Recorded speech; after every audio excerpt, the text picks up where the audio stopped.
Welcome, everyone. It's very good to be in the meetup scene again. It feels like it's been like a long time since we've actually had a physical presence in the Dash community. The COVID lockdowns really stopped everything in its tracks, and then the bear market and everything. And I think this is the first meetup that I've had since all that happened. So it's good to be back in one another's presence. And today I'm going to be talking about Evan Duffield's Dash evolution, as the screen says, and more than just the evolution upgrade, which is a term that we're all familiar with in Dash, but just Dash's evolution in general, and how it came to be and how it started. So I'm going to talk a lot about. I'm going to actually let Evan do a lot of talking today. Let's see if these screens will. Okay, advance forward. So first of all, I wanted to just say thank you, obviously, to Evan Duffield, who's not here. But these other names have contributed financially to this meetup. So thank you, Big R Canada and Splawick, Tanta Stefana. I was sad that Tanta was going to try to come out, but she wasn't able to make it. And I do know how to say Tanta because I do speak German. So that means aunt in German, for anyone who doesn't know that. Max, the float tank guy, thank you. One time, and Bridgewater, and a bunch of other anonymous people. So thank you guys. So why are we here today? Like I said earlier, just to build the community and be together. I think one of the things that kind of prompted this meetup today specifically was there was, I think a month or two ago, like there was some conversation in the Discord about lots of things were happening and, very, very bear market blues. And somebody was just saying, we all need to get together in a room and just kind of like hammer out how we can actually proceed forward with this project. And get it back on track. And so that's kind of what prompted this. And obviously Dash is a global community, right? So we have people all over the world. So how do we plan a meetup? We just decided we're just going to do it, and whatever happens, happens. And I'm thankful for everybody here who's come out, especially from far distances. So thank you for being here. I wanted to take this third bullet point. I want to rediscover our roots with this presentation, and our roots mainly were planted by Evan Duffield, and so I'm going to be talking about him and letting him talk a lot in this presentation. The next point, envision our future, subsequent presentations from me and others. So I have some ideas about how I think we could take Dash to the next level, and I'm going to be presenting most of those ideas tomorrow. Today is mostly just foundation work, and I'm looking forward to the other presentations from other people about that same topic. Yeah. Can you go back to your present and then share your slides? Present and share slides. On the stream.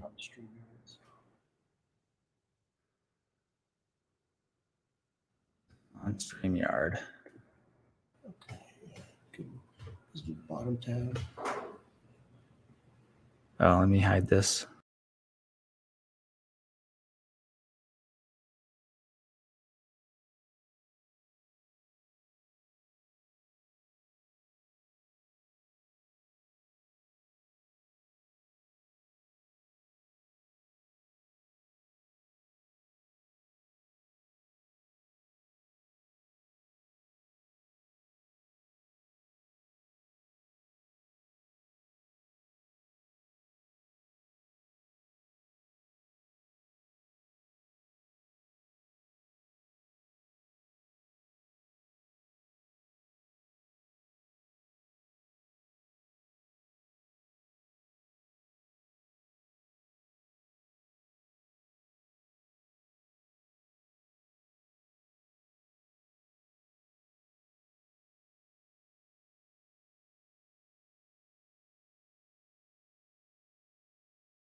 slides and add you. Perfect. That's Okay. it. All right. Yeah, so I was talking about envisioning the future. I have some ideas about that I'll talk more about tomorrow. Also, just to air some grievances that we might have with the project, and there were quite a few of those online, but I think actually those are fairly minimal. They mostly have to do with the price, which right now we're sitting at $27. So just for future reference, $27. Which is one of my favorite numbers because I'm born on June 27th. And let's see, present some ideas, discuss them, help strategies for develop strategies for success. And yeah, we're all here for different reasons in the end, but I think we share some common core values. One of those being digital cash. So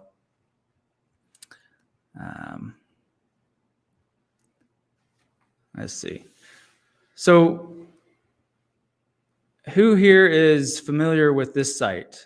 Anybody recognize this site? Yeah.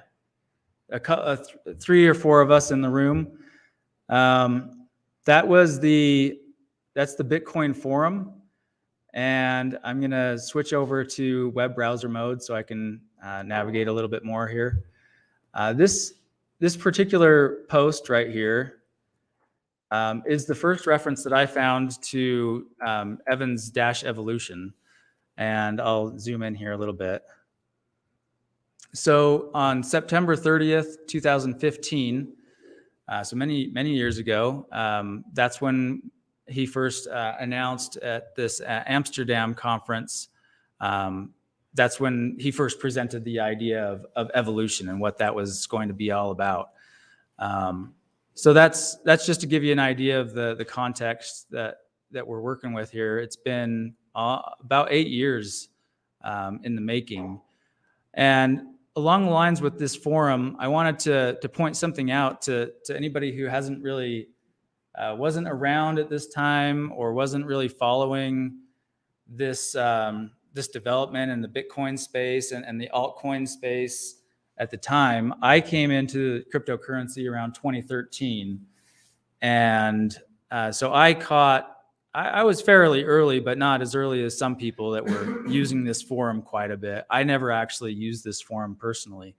But one thing I found interesting, if you look at this is bitcointalk.org.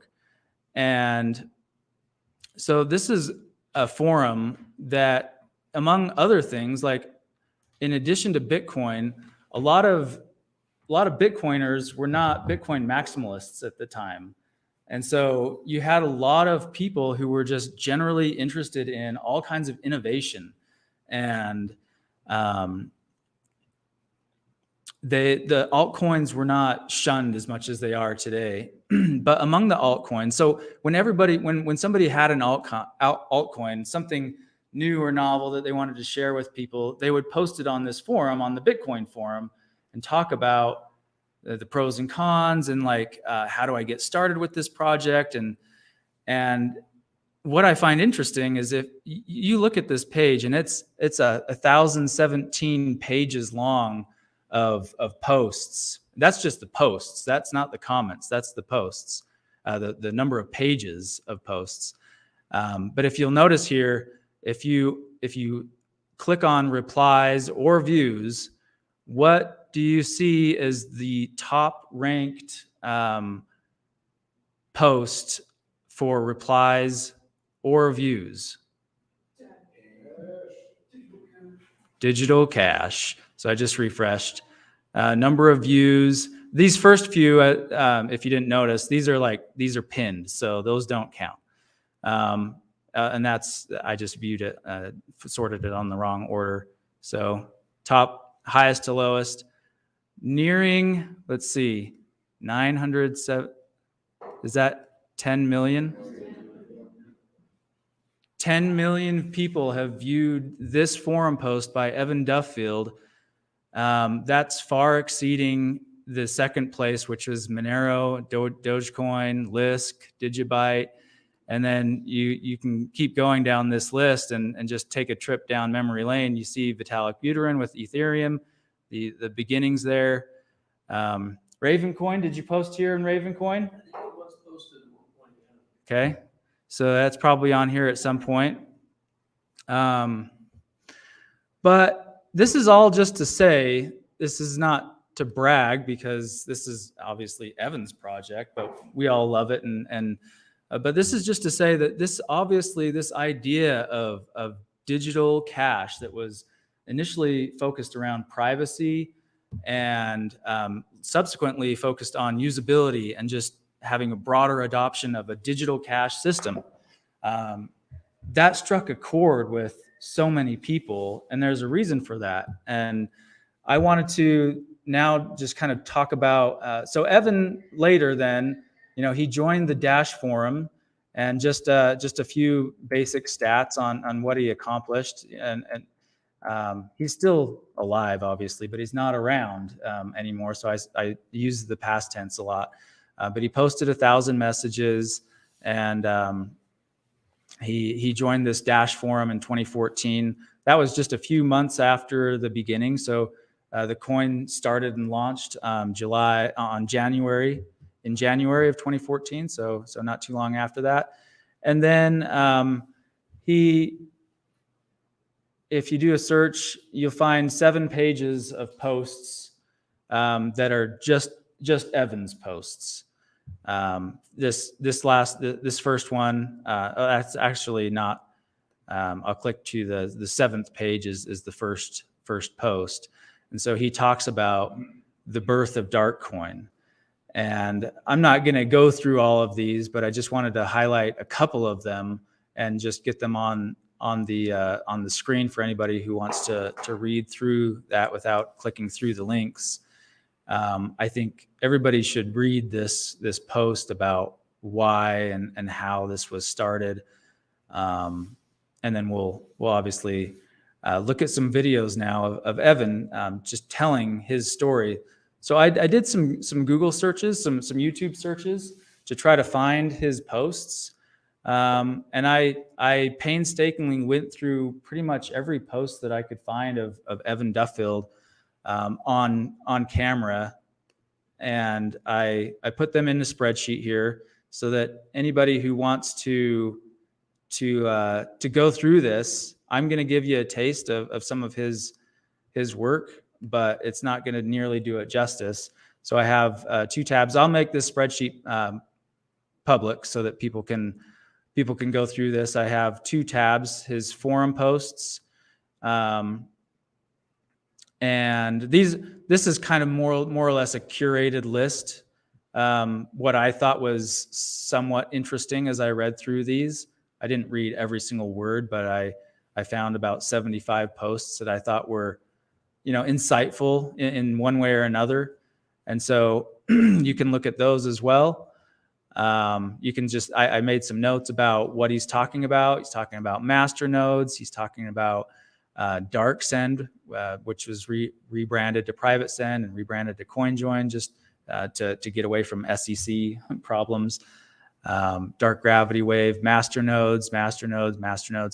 You'll see a theme here. Master nodes are very important in Dash. Dark Send again, rebranding from originally Xcoin and then Darkcoin for most of that initial phase, and then to Dash, and that was an important thing. And then we came along and he started talking about this decentralized governance by blockchain, which is what we know as the treasury system, the super block. Once a month, there's a monthly payout to general treasury contractors, the budget system. He often called it the budget system as well. That, I think, as I'll talk about more in detail tomorrow and Sunday, was his most important contribution to the cryptocurrency space, and I'll talk about why that was. But those are his posts. I encourage everybody to go look through there. I gave you links, and these are his videos, and we're going to watch some of them. I'll probably interrupt a few times here or there just to comment on some of his things. This was one of the first videos that I found of him online. This is from November 26th, 2014. So this was several months after it. There might be earlier ones. If you do find earlier ones, please let me know. This was a few months after the launch.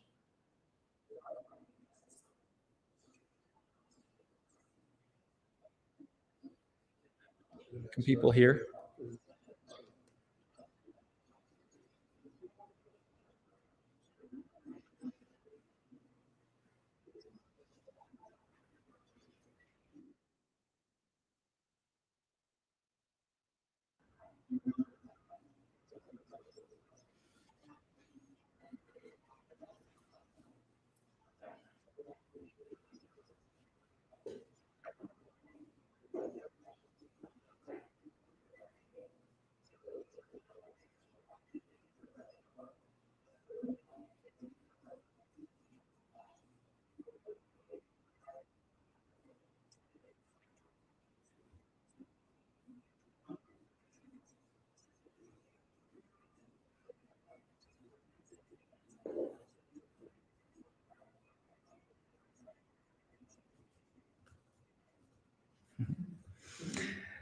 So a couple things that I liked about that video. One, that he didn't have a tripod, like somebody was filming, obviously. And then the other one, I don't know if you guys caught that, but there was a little alarm. He really wanted to keep that within 1 minute.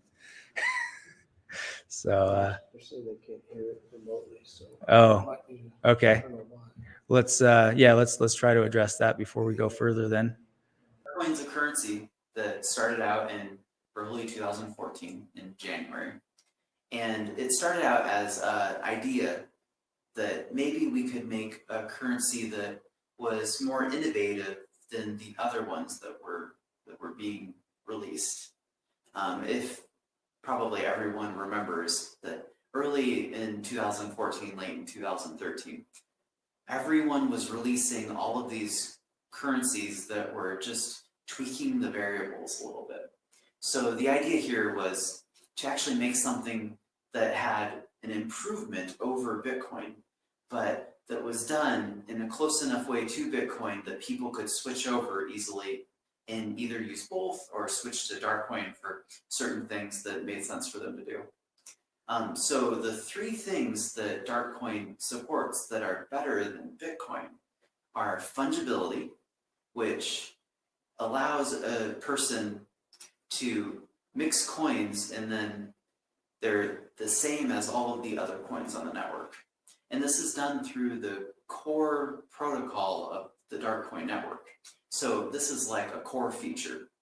The idea here is to take the coins and to constantly be mixing them up. So all coins are the same as everything else. The second thing that the Darkcoin network supports is called the masternode network. Now, on the Bitcoin network, they have full nodes. And what we call a full node is a person that has a server, they're running the daemon, they're running it 24/7, and they have the ports open and they have a high number of max connections. So they can take on, 150 peers. And when they receive a block, they send it to all those people, they propagate messages, and they'll help people sync when people come online that are like a week or two out of date or things like that. The problem is that the Bitcoin network has always had trouble keeping full nodes. So what we've done is come up with a concept where a person that is an investor, they might have some Darkcoin. Well, they could run one of these full nodes in what we call the masternode mode. And this actually allows them to earn interest on that money while proving that they're running a full node. So we have 1,000 of these full nodes already, and that number is growing all the time, and we're trying to get more. We can actually tweak these variables to either increase the full nodes or decrease them if we want. And we should end up with thousands of these eventually. These actually provide other services too, such as the mixing on the network. So this is an ecosystem that we've created here. And this is to improve upon some of the features that Bitcoin's lacking. One of the other features that Bitcoin's lacking is something due to the way that confirmations are handled. Now, most people that sell merchandise online would like you to wait 3 to 6 confirmations on the Bitcoin network before they are assured that the money is actually real that they're receiving. This is 30 to 60 minutes of time. That's a lot of time. So what InstantX does is it utilizes random members of the masternode network for each transaction, and they actually confirm that a transaction is valid. They act as observers on the network.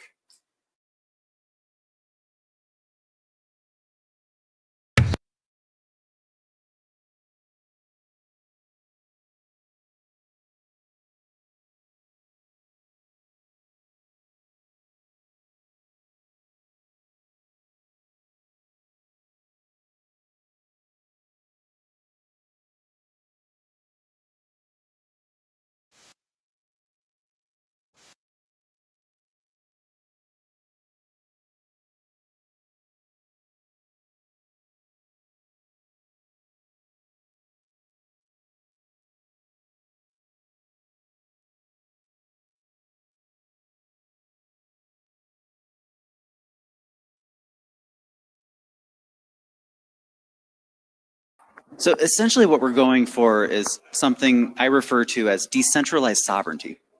We want to stay decentralized as we grow. And as a cryptocurrency, we want to maintain our sovereignty. We don't want to be controlled by any of the existing systems, because this thing has to survive for a very, very long time without being led astray by the powers of the be, And so we built these systems very carefully to be adaptive to the current state and the current powers that be. The governance system is not inflationary in the budget system particularly, because we allocate a piece of the reward to this system, and they actually can't go over that piece. And that's 10% of the monthly block reward they're allowed to spend. If they don't spend all of it, it's actually burned. And so it never gets created. And so it's actually a deflationary aspect of the currency then. Now you're on again. Now you're at the last video. Yeah. Do you want to frame it? Oh, I was gonna actually just one last video. Okay.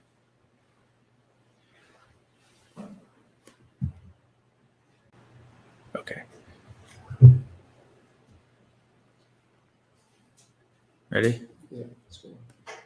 La presentación de Dash. Go ahead, Evan.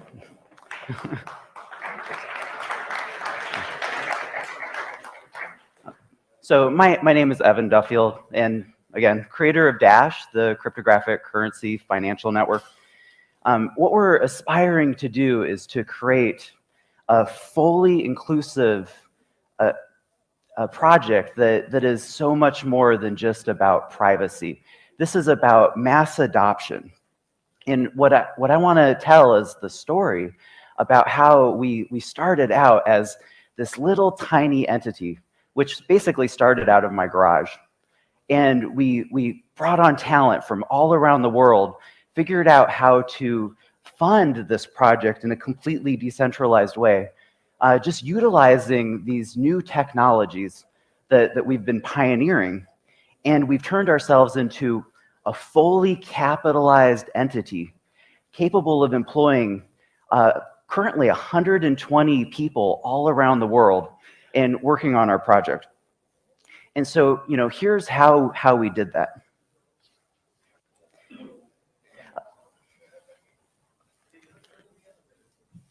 The most important thing that we figured out is that the block reward should be treated like a resource. It is finite, it is extremely valuable, and it runs out eventually. And so how do you treat this block reward in such a way that you're really careful with how you spend the money and that you utilize it to the best way possible? And so what we decided to do is allocate 10% of the reward to completing these projects to expand our economy. And we went from doing, we had zero revenue at the beginning, and we didn't want to take any sort of centralized funding or anything. And we figured out how to utilize this technology, and we generated $586,000 over the past 12 months. And this has created this snowball effect where we've been reinvesting this money into the ecosystem over and over again and leveraging this technology. Just yesterday, we issued another super block, which basically means that we've queried the network, asked them what was the most important things to spend money on, and they gave us answers, and then the money came directly out of the blockchain, and that was $80,000. So we're spending about $80,000 on the project now directly from the blockchain using this technology. And again, completely decentralized money. And this just came from the allocation. So we think this is really cool.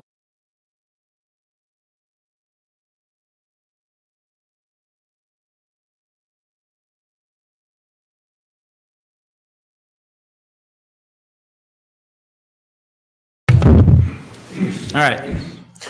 Am I back on? Okay. All right. So sorry about the technical trouble there, but the theme that I kind of wanted to express is I think that Evan's most valuable contribution to the cryptocurrency space is this idea of creating Dash from the blockchain itself to fund a labor force, to fund jobs. That is the most exciting thing that I think is in Dash, and it's also one of the most unique things in cryptocurrency. Can you think of any other cryptocurrency on the layer 1 blockchain that prints money to provide jobs for people building the economy? I can't think of any that are above Dash in popularity and market cap. There are a lot that have copied Dash and are doing similar things, but Evan was the one that pioneered this, and we're still the top dog as far as, I don't know, actually. There may be others that are doing it that are above us, but I can't really think of any of them. I don't know if Ravencoin does it. Does Ravencoin do this? There's a fork of Rion called Ever. Yeah. But it's small. So just some of the things, like I said, I've read a lot of forum posts from Evan. I've watched a lot of videos from Evan over the past month or so. And these are some of the themes that kind of came out to me. He's always positive, inspiring, and welcoming. Welcoming meaning like he always wanted people to get involved in the project. In fact, one of the videos that I was going to show as well is the open house in Arizona. I met him for the first time, and he immediately offered me a job. He immediately said, "Oh, you're working on some Mongo database stuff. Oh, we need that. Can you come work for us?" So, and I was just like some total novice noob that was just kind of like getting into programming because I thought it was interesting because of cryptocurrency, and he just wanted me involved. So that's the kind of energy that he gave, and I think that was what drove a lot of the energy in the entire project initially. He is a strong advocate for privacy, security, and performance. And then this other point, which is key, he recognized the need to be sovereign. So no VCs. This is so important. I'm going to be talking about this a lot tomorrow and Sunday. I want Dash to become an economy. And that means not just a monetary system, but also a system of both capital and labor. That's what creates an economy. But that's really easy to do. Like we've seen this done in countless nation states, right?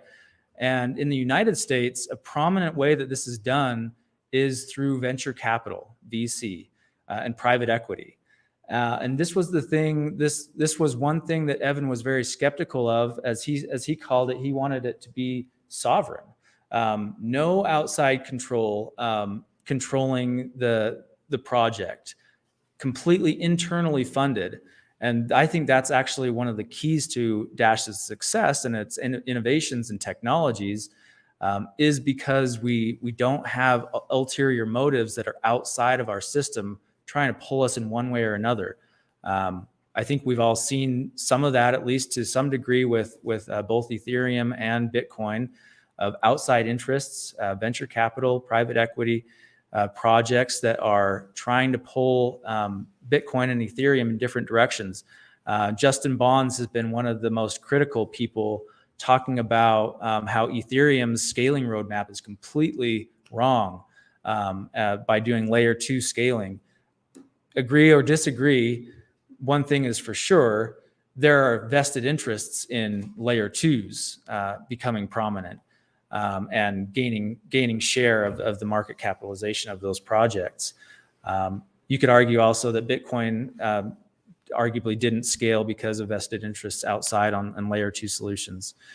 Regardless of your positions on either of those, I think the key point being made is that we should be a sovereign economy that doesn't rely on, how weird is that you would rely on dollars coming in from a different nation, from a different economy, when, why are they throwing money and resources and labor and capital into your project? They're going to expect money and resources and labor and capital coming out of your project at some point. That's the VC model, but that's not what we want here. So another theme that you didn't see in the videos that we shared was Evan always merged the best of centralization with decentralization. The best of this is a typo. It should be the best of centralization with the best of decentralization. He wasn't a decentralization maximalist. He recognized the need for centralization among the teams, and that there are efficiencies to be gained there. Also, he advocated professional crowdfunding and explicitly did not advocate for relying on donations and altruism. That was not, I didn't share any of those clips, but they'll be in the notes. He did not want this project to be funded on donations and altruism. It's not sustainable and it's not scalable. And that's another thing that I'll be talking about, how we can fix that tomorrow. He focused very much on personal incentives and economic efficiency. One of the clips as well was talking about how wasteful it was, in his perspective, that Bitcoin was sending hundreds and hundreds of millions of dollars, and this was years ago, mind you, hundreds and hundreds of millions of dollars per day, I think, toward mining security. And how, like, that last $1 million, it could have been per year, actually, I'm not sure. This was 8 years ago, so I don't have a good perspective on the level of funding there going to Bitcoin block rewards. But regardless, peel off that last $1 million of money that's going towards mining. How much could you accomplish by throwing $1 million or $2 million or 10 million or 100 million of that mining security to funding marketing and development and all other sorts of things? Your security is just fine. Security is more or less a pass-fail. So the marginal utility that you get from that last $1 million of security budget is not worth it when you compare the opportunity cost of paying developers to develop your project. So I think that's enough. That's enough for me. I'm once again, Evan's not part of the project, but I, at least in my endeavors, am committed to continuing on the path that he set forth, and actually, as I'll talk about tomorrow, supercharging that significantly. And I'll talk about how I'm justifying that as well. Spoiler alert, it has to do with the Superblock funding cap and what we should do with that. And I'll tune in tomorrow to find out more about what I think about that and how we can supercharge what I think is Evan's greatest innovation. So So thank you.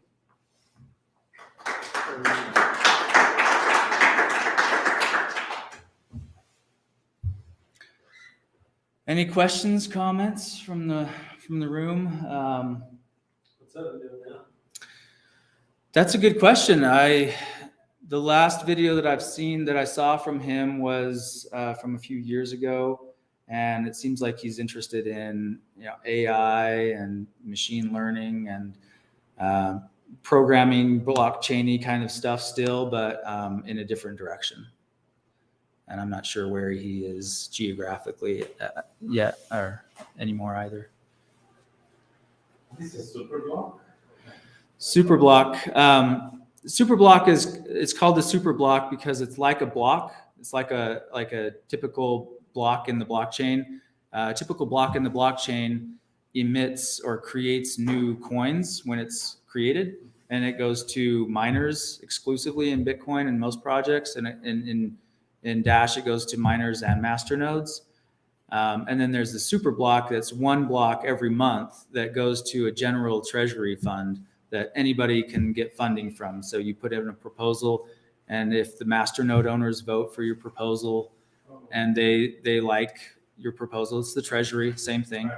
Yeah, sorry to explain it. I just needed to use a different term. It's the treasury. He calls it the super block. The proposal system calls it different names. But that's what that is. So I'm sure that other people were wondering about that terminology as well. Okay, we don't have any online questions, just people saying thanks for the dive, great Cool. points. All right. So, yeah. So we're good here. I'm gonna end the stream. Okay.